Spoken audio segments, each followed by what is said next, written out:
Speeches of the top notchers. So, unahin po natin yung written top notchers first. So, ikaw partner, when you took when did you take the board exam? Last March 2011. March 2011, yung written, nahirapan ka ba sa written? Saan ka ba sa hirapan? Written or oral and practical? Okay lang sir, kasi parang I think sa amin yata muna ginamit yung module. 2011, Yeah, I guess. O parang okay lang, pero pero okay. Magulo. Actually sir, mas kinabahan ako dito kaysa sa result ng board exam ng Kinabahan ka sa licensure ng banding. Okay, yeah. Talagang hindi ka makakatulog. Alam mo yun, parang lalo na sa oral practical, pagdating kay Sir Kiko, oh my God. Kay Sir Kiko ka kinabahan. Ay, isa kami mong Cora, syempre. Ay, sana kinabahan ka rin kay Aaron. Ako, yun ang pinakabahan. Ay, si Sir Aaron kasi hindi nag-handle sa akin eh. Ay, Mas malaki pa yung anxiety ko kay Sir Kiko. Sabi ko, paano kaya matalabanan to? Pero, God's grace, kinampante ako ni Sir Kiko, at yun, nakapasa.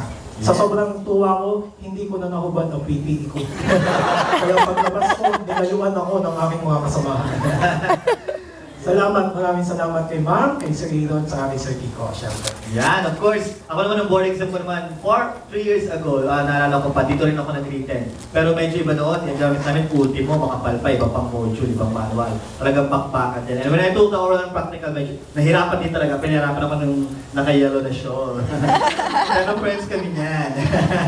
Alright, eto naman, Rob, this time we'll hear kung anong preparation yung ginawa taking the written examination and how he top-notched the examination. So, ladies and gentlemen, without much further ado, let me now call on the top-notcher for written exam, Mr. Vic Albert M. Cavales from M&M Review.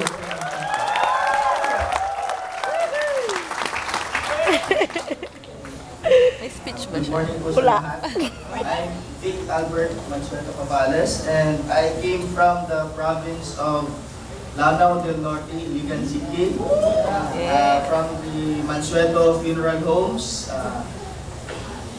Good morning to Dr. Kenneth Ronquillo, sir, Ms. Socorro Anuran, Mr. Ronald Talabok, and Mr. Francisco Ignacio, and also to Sir Ma'am Josephine Hipolito, ma'am. Also to Sir Rivera, nakilala ko si Sir sa Cebu before. First and foremost, I really thank the Lord for giving me the wisdom, understanding. I don't think makakatayo ako ngayon dito kung hindi dahil sa taas. I really thank the Lord for that. And next, I would like to thank Ma'am Miss Flor Gatpayat and Dr. Mildred Vidangol for giving me the opportunity to be with FAME Review and Training Center, the best review center. Also to St. Peter's, thank you very much. I would also like to thank my trainers and trainers for being very patient kasi ako yung pinakamakulit, lalo na pag hindi ko naiintindihan yung isang bagay.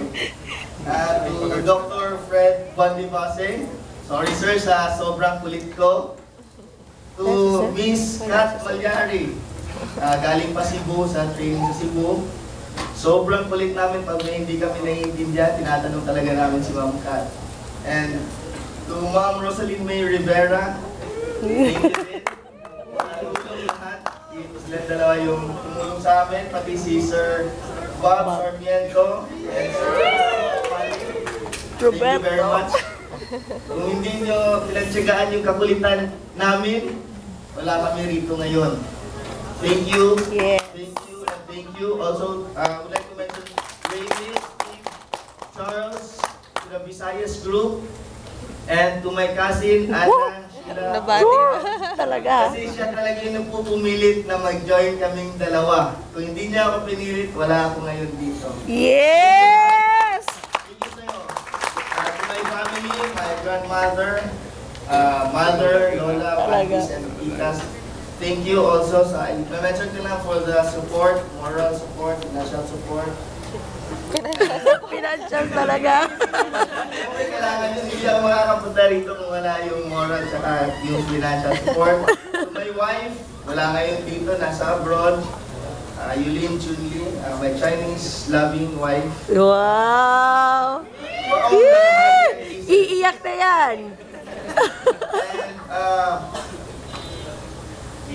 Sino pa? hindi ko alam kung sino pa ang pasalamatan ko kasi marami. Isa lang ang hindi ko makakalimutan sa Visayas Group. Nagtutulungan kasi kami. Every time I teach them, yung mga tinuturo ko sa kanila, hindi ko na nakakalimutan. Maganda pala talaga yung tumutulong ka sa iba. Kasi pag binabanggit mo parati sa kanila kung ano yung nakakalimutan nila, ikaw mismo, hindi mo na makakalimutan. And we need to remember all of this during sa written exam. Hindi pwedeng kalimutan. So, by teaching my Visayas teammates and my friends here sa Luzon also, naging part and parcel sila kung bakit hindi ko nakalimutan yung handbook ng embalming. Kasi habang nagpapaturo sila sa akin, it's a two-way communication, natututo rin ako, hindi ko nakakalimutan din. Every word, matatandaan mo. Kasi pag natuturo ka, paminsan-minsan nagkakamali ka, browse ka ulit sa libro. It's more reinforcement. Nakakatulong ka na sa kapwa mo, nakakatulong ka pa rin sa sarili mo. And I hope we should all do that every time na may nagtatanong sa atin. Huwag tayong mainip sa kanila kasi hindi natin alam. Magiging number 1 din sila kagaya namin. Yes!